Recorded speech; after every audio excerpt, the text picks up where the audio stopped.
Movie के starting scene में हमें एक लड़का दिखाया जाता है जिसका नाम होता है लाइट। उस वक्त लाइट अपने स्कूल में होता है। तब अचानक ही वेदर चेंज हो जाता है, हवाएं चलने लगती हैं और आसमान से एक बुक जमीन पर आकर गिरती है। वो बुक लाइट को मिल जाती है। लाइट उसे चेक करता है और फिर अपने पास रख लेता है। यहाँ पर हम ये जान पाते हैं कि ये कोई आम बुक नहीं थी, बल्कि ये एक एंशिएंट बुक थी। तभी वहाँ पर बारिश भी होने लगती है। अंदर जाते हुए लाइट देखता है कि स्कूल का एक नॉटी लड़का दूसरे लड़के को परेशान कर रहा है और लाइट उस लड़के को ऐसा करने से मना करता है, जबकि बदले में वो लड़का लाइट को पंच मारता है। लाइट के साथ साथ उसका बैग भी जमीन पर गिर जाता है। एक टीचर को लाइट के बैग से दूसरे स्टूडेंट्स के होमवर्क मिल जाते हैं। यहाँ पर लाइट का ये सीक्रेट रिवील हो जाता है कि वो दूसरे स्टूडेंट्स के होमवर्क करता है। इस बात की वजह से लाइट को प्रिंसिपल के पास भेजा जाता है। पनिशमेंट देने के लिए लाइट को अकेला ही एक रूम में रखा जाता है। जब वो अकेला बैठा होता है तो उसे वो एंशिएंट बुक याद आ जाती है। फिर वो उस बुक को रीड करने लगता है और ये कोई सिंपल बुक नहीं थी, बल्कि रूल से भरी हुई थी, यानी इस बुक को रखने के भी असूल थे। ये बुक सदियों पुरानी थी। इस बुक को पाकर लाइट को काफी अजीब फील होता है। जब वो इस बुक को एग्जामिन कर रहा होता है तब वहाँ पर अजीब चीजें होना शुरू हो जाती है। वहाँ पर लाइट एक अजीब चीज को नोटिस करता है जो इंसान नहीं था बिल्कुल भी, बल्कि वो एक क्रिएचर था। उसकी बॉडी की स्किन नोकदार थी और वो काफी डरावना और क्रीपी लुक दे रहा था। लाइट उसे देखकर बहुत ज्यादा डर जाता है, लेकिन बाद में उसे सारी बात समझ में आ जाती है कि ये कोई क्रिएचर नहीं बल्कि एंजल ऑफ डेथ है, यानी मौत का फरिश्ता। और ये एंजल ऑफ डेथ इस बुक का गार्डियन है। एंजल ऑफ डेथ लाइट को इस बुक की रियलिटी बताता है कि ये क्या क्या कर सकती है। इस बुक में कुछ स्पेसिफिक नोट्स हैं जिन्हें डेथ नोट्स कहा गया है। जिस इंसान के पास ये बुक होती है वही इसका ऑनर होता है, यानी उस वक्त इस बुक का ऑनर लाइट था। इस बुक की बड़ी बात यह है कि इसके डेथ नोट्स पर जिसका भी नाम लिखा जाएगा वो मर जाएगा। बुक का मालिक किसी को भी अपनी पसंद के तरीके से मार सकता है, लाइक वो कोई भी तरीका चूज करके बुक में राइट कर दे तो मरने वाला सेम उसी मेथड उसी पैटर्न से ही मरेगा। लेकिन ऐसा करने के लिए ऑनर को कुछ रूल्स को फॉलो करना होगा। लाइट फिलहाल तो इस बात पर बिलीव नहीं करता। बुक के साथ जो एंजल ऑफ डेथ होता है वो सिर्फ उसी इंसान को नजर आता है जो बुक का ऑनर होता है उस वक्त। अब एंजल ऑफ डेथ लाइट को बताता है कि 7 दिन में उसने इस बुक में एक नाम तो जरूर लिखना है, और अगर उसने ऐसा ना किया और किसी का भी नाम इस बुक में ना लिखा तो ये बुक किसी और के पास चली जाएगी। किसी का भी नाम बुक में लिखने की शर्त ये है कि ऑनर को उस पर्सन का ओरिजिनल नेम और फेस जरूर याद होने चाहिए, और मौत का कोई एक तरीका लिखा जाएगा जो एक्चुअल में होता है। एंजल ऑफ डेथ लाइट को कहता है कि तुम्हें जरूर इस बुक को आजमाना चाहिए। तभी लाइट विंडो से उस नॉटी लड़के को देखता है जो उस वक्त भी किसी को परेशान कर रहा होता है और उसने लाइट को भी मारा था। एंजल ऑफ डेथ की बात मानकर लाइट उस बुक में उसी लड़की का नाम राइट कर देता है और उस लड़के की मौत का वो ये तरीका लिखता है कि उसका सर क्रश होगा। फिर हम बाहर का नजारा देखते हैं जो कि अचानक से बदल जाता है। 2 गाड़ियां आपस में टकरा जाती हैं और एक गाड़ी में लोहे की लेडर्स पड़ी हुई थी, जिससे सच में उस लड़के का सर क्रश हो जाता है। लाइट समेत सब लोग ये देखकर काफी हैरान रह जाते हैं। ये सब कुछ देखकर अब लाइट को भी यकीन आ गया था कि जो कुछ भी उसे एंजल ऑफ डेथ ने बताया है वो सच है। इसी वजह से लाइट काफी डर जाता है। एंजल ऑफ डेथ लाइट को बताता है कि तुम इस बुक की मदद से बहुत कुछ कर सकते हो, लेकिन अगर तुम इस बुक को लेना नहीं चाहते तो मैं इसका मालिक किसी और को बना दूंगा। इसके बाद लाइट अपने घर वापस आ जाता है। घर में हम लाइट के फादर को देखते हैं जो कि एक डिटेक्टिव थे। फिर हमें दिखाया जाता है कि कुछ साल पहले एक क्रिमिनल ने लाइट की मदर का मर्डर कर दिया था, लेकिन वो क्रिमिनल सबूत न होने की वजह से खुला घूम रहा था। इस बात की वजह से दोनों बाप बेटे के रिलेशन भी कुछ खास नहीं थे। लाइट अपने फादर से नाराज होता है कि आप मेरी मदर की मौत का बदला नहीं ले रहे हैं। इस बात को लेकर लाइट हमेशा अपसेट ही रहता था। फिर लाइट को एक आइडिया आता है कि मैं उस क्रिमिनल का नाम भी उस डेथ नोट में लिख देता हूँ, और वो ऐसा ही करता है। उस क्रिमिनल का नाम वो डेथ नोट में लिख देता है। फिर हमें वही क्रिमिनल दिखाया जाता है जो कि अपने साथियों के साथ पार्टी कर रहा था, और सडन देखते ही देखते सबकी आंखों के सामने उसकी मौत हो जाती है। जब बाप बेटे को उस क्रिमिनल की डेथ की खबर मिलती है तो वो काफी खुश हो जाते हैं। यहाँ पर लाइट ने अपनी मदर की डेथ का बदला भी ले लिया और लाइट और उसके फादर का रिलेशन भी अच्छा हो गया। फिर लाइट सोचता है कि आखिर इस बुक की पावर को अच्छे कामों के लिए कैसे इस्तेमाल किया जाए। लाइट स्कूल में बैठा हुआ ये बात सोच रहा था, तभी लाइट के पास एक लड़की लड़की आ जाती है जिसका नाम होता है मिया। मिया लाइट की बेस्ट फ्रेंड होती है। इसी वजह से लाइट उसे अपना ये सीक्रेट बता देता है कि मुझे एक मिस्टीरियस बुक मिली है जिस पर अगर किसी का नाम लिख दें तो वो मर जाता है। लेकिन मिया इस बात का बिलीव नहीं करती। इस बात को प्रूव करने के लिए लाइट मिया को लाइव न्यूज दिखाता है जहाँ एक किलर दिखाया जाता है।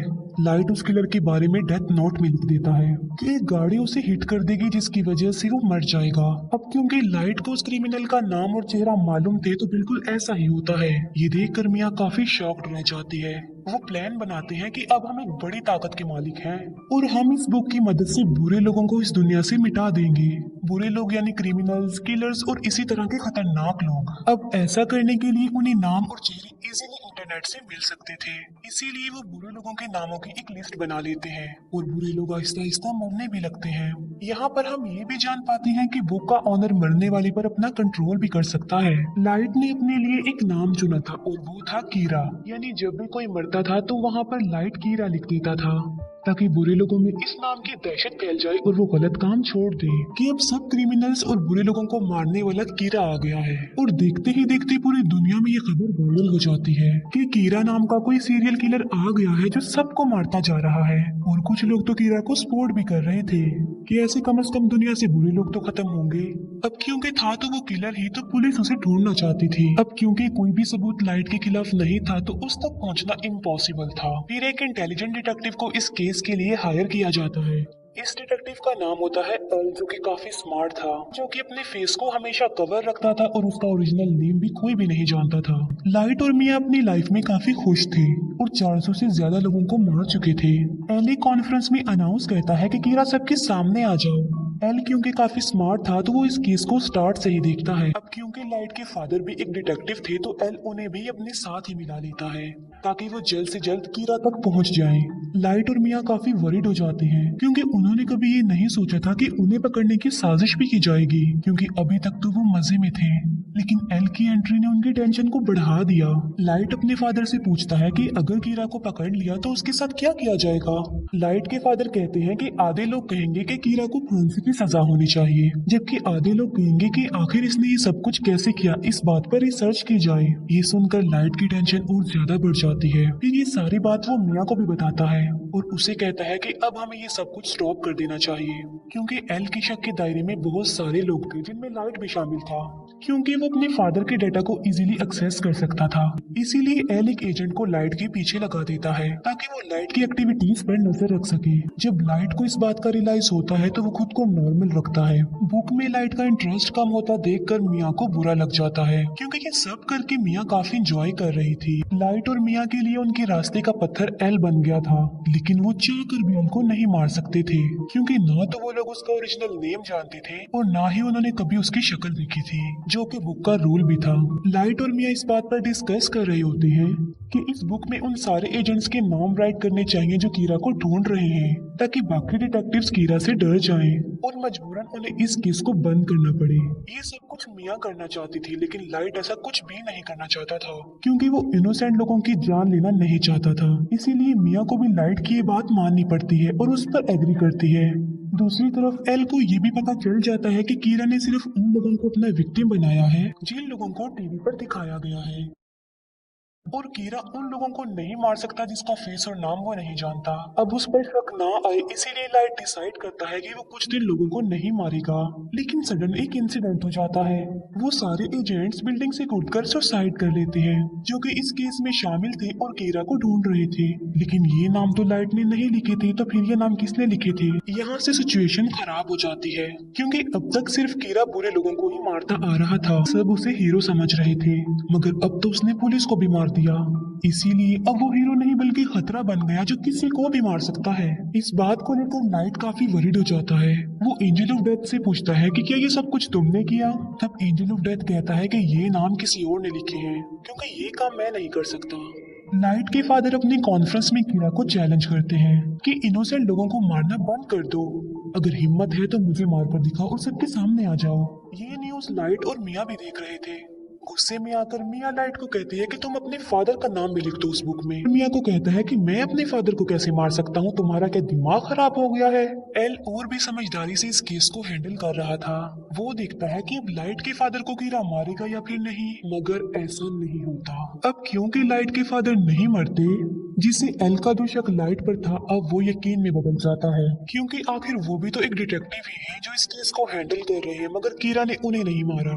यानी कीरा कोई और नहीं बल्कि लाइट ही है। इसीलिए रात को एल लाइट से मिलता है और उसे उगलवाने की कोशिश करता है कि तुम ही कीरा हो। एल लाइट से काफी क्वेश्चंस भी करता है और उसे अपना फेस भी दिखा देता है और कहता है कि ये सब कुछ करना अब बंद कर दो। लाइट उसकी बातों को इग्नोर करके वहाँ से चला जाता है। अब खतरा उसके सर पर ही था। वो चाहते हुए भी एल को नहीं मार सकता था। मिया एल को कहती है कि मैं तुमसे प्यार करती हूँ और इस मुसीबत से निकलने के लिए हमें कुछ करना चाहिए। एल को अपने रास्ते से हटाने के लिए लाइट काफी सोचता है। वो कहता है कि एल का चेहरा तो मैं देख ही चुका हूँ, मगर एल का ओरिजिनल नेम उसका फ्रेंड जरूर जानता होगा। लाइट एल के फ्रेंड का नाम उस बुक में राइट कर देता है और उसे अपने कंट्रोल में कर लेता है। अब यहाँ पर बुक का एक और रूल सामने आता है कि अगर ऑनर ने किसी के नाम वाला पेज जला दिया तो वो पर्सन बच जाएगा और उसे कुछ भी नहीं होगा। लेकिन एंजल ऑफ डेथ लाइट को बताता है कि ये सिर्फ एक ही दफा होगा। अब एल का फ्रेंड लाइट के कंट्रोल में आ चुका था, मगर वो भी एल का ओरिजिनल नेम नहीं जानता था। लाइट उसे कहता है कि किसी भी तरह एल का असली नाम पता लगवाओ। तब एल का फ्रेंड बताता है कि एल एक अकेडमी में जाता था, मे भी उसके डॉक्यूमेंट्स में उसका ओरिजिनल नेम हो, इसीलिए लाइट उसे फौरन अकेडमी में जाने को कहता है। एल का फ्रेंड ऐसे ही करता है और वो अकेडमी में चला जाता है। लाइट का प्लान था कि जब उसे एल का ओरिजिनल नेम पता चल जाएगा तो वो उस पेज को जला देगा जिस पर एल के फ्रेंड का नाम लिखा है, जिससे उसकी जान बच जाएगी और सब कुछ नॉर्मल हो जाएगा। लेकिन एल को डाउट हो जाता है कि उसका फ्रेंड मिसिंग है। उसे सारी बात भी समझ आ जाती है कि लाइट ने उसे भी अपने कंट्रोल में ले लिया होगा मेरा असली नाम जानने के लिए। इस बात से एल काफी वरिड हो जाता है, इसीलिए एल बगैर इन्फॉर्म किए लाइट के घर पर आ जाता है। वो लाइट के फादर को कहता है कि आपका बेटा ही असल कीरा है और इसी ने ही मेरे फ्रेंड को गायब भी किया है। लेकिन लाइट पर किसी को भी शक नहीं था क्योंकि उसके खिलाफ कोई सबूत जो नहीं था। एल उनके घर की तलाशी लेता है मगर उसे वहाँ पर कुछ भी नहीं मिलता, ना ही वो एंशिएंट बुक मिलती है क्योंकि मिया उसे अपने साथ ले गई थी। फिर लाइट को एल की फ्रेंड की कॉल आती है कि मैं एकेडमी तक पहुंच गया हूं और उसके पास बस थोड़ा ही टाइम रह गया था और एल का फ्रेंड बस नाम बताने ही वाला होता है। जब लाइट पेज को जलाने लगता है तो वो दिखता है कि वहां पर तो वो पेज नहीं है बल्कि गायब हो चुका है। इसीलिए नाम बताने से पहले ही एल के फ्रेंड की मौत हो जाती है। इस बात से लाइट को काफी दुख होता है। फिर एक डांस पार्टी में मिया ये राज रिवील करती है कि एल के फ्रेंड के नाम का पेज मैंने ही फाड़ा था और तो और पुलिस ऑफिसर्स के नाम भी उस बुक में मैंने ही लिखे थे। वो बताती है कि अब तो मैंने तुम्हारा नाम भी लिख दिया है उस बुक में। और लाइट की मौत का तरीका ये है कि आधी रात को उसकी हार्ट बीट बंद हो जाएगी और वो मर जाएगा। वो कहती है कि अगर तुम मुझे ये बुक दे दोगे तो मैं तुम्हारा नाम जला दूंगी। यानी मिया ने बुक हासिल करने के लिए लाइट को अपने प्यार के ट्रैप में फंसाया। जब एल को अपने फ्रेंड की डेथ का पता चलता है तो वो लाइट के पीछे पड़ जाता है। एल फिर लाइट को पकड़ ही लेता है, मगर एल वहाँ खड़े एक शेफ को कहता है कि ये कीरा है, मेरी हेल्प करो इसे पकड़ने में। लेकिन वो शेफ एल को ही बेहोश कर देता है क्योंकि वो कीरा का स्पॉटर जो था। भागते भागते लाइट मिया को भी अपने साथ ले जाता है और वो दोनों एक झूले में आ जाते हैं। दोनों ऊपर ही फंस जाते हैं और इतनी ही देर में वहाँ पर पुलिस भी आ जाती है। लाइट मिया को कहता है कि अगर तुम मुझसे प्यार करती हो तो इस बुक को तुम टच भी नहीं करोगी, हम एक होकर सब कुछ नॉर्मल कर देंगे। लेकिन मिया लालची थी तो वो उसकी बात नहीं मानती। वो उस बुक को लाइट से स्नैच कर लेती है। ये देखकर लाइट मिया को कहता है कि ये तुमने बहुत गलत किया है। ये सुनकर मिया समझ जाती है कि उस बुक में लाइट ने मेरा भी नाम लिख दिया होगा। अब दोनों के नाम ही बुक पर थे तो सडन दोनों नीचे गिर जाते हैं। मिया की तो मौके पर ही मौत हो जाती है लेकिन लाइट पानी में जाकर गिरता है। फिर हम लाइट को एक हॉस्पिटल में देखते हैं जो कि कोमा में चला गया था। इसी दौरान और क्रिमिनल्स की भी मौत हो जाती है। वो लोग देखते हैं कि एल का शक तो लाइट पर था लेकिन वो तो कोमा में चला गया है, लेकिन लोग तो स्टिल मर रहे हैं। फिर हम देखते हैं कि जब मिया और लाइट झूले से गिर रहे थे तब एक पेज उस बुक में से निकलकर गिरता है और जल जाता है और उस पेज पर लाइट का नाम लिखा हुआ था।